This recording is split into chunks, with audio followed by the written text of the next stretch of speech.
So I've got a quick question for you, Steve. What would you do if a client was to say this to you?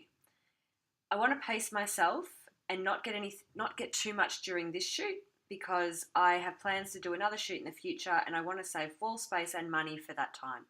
So they've had the shoot. They've had a shoot and they don't want to buy everything or too much at this time. Okay. They want to save some money and some wall space at home for the future session.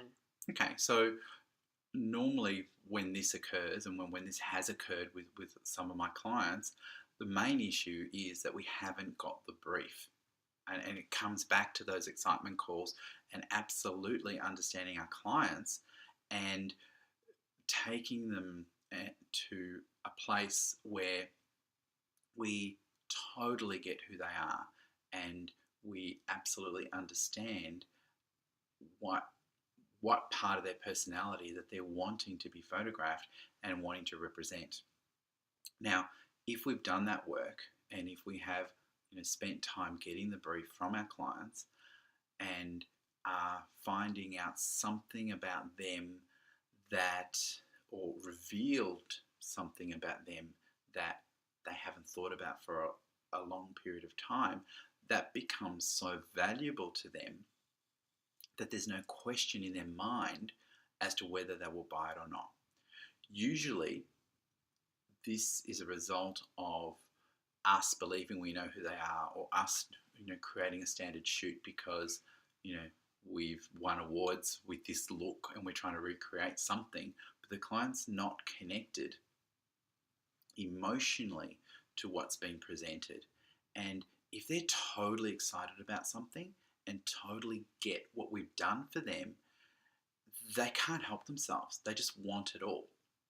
So this tends to happen more so when we've shot for ourselves and not our clients, or we haven't asked them the right questions and understood who they are as people.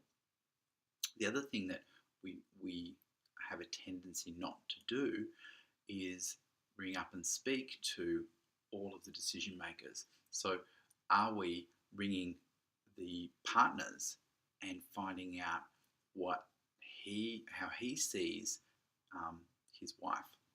So in a couple situation where they're married, are we, if I know that if I talk to a woman about who she believes she is and what is amazing about her, I'm going to get and then I speak to her husband and ask the same questions about what he loves about her and what he sees in her. Those answers are going to be very, very different because your own perception of who you are is very different to what somebody else sees. So it's really important to call both parties and get a total understanding, because we need to satisfy both parties and find out what their perception is of who they are and their perception of the other person, vice versa, so we can complete the entire story. And what he values in her is going to come up during this design consultation and totally embrace how he feels about her. And sometimes she needs that support, and vice versa for the guys. He needs that support and confidence that she's going to give him because we've represented him in a way that she sees him.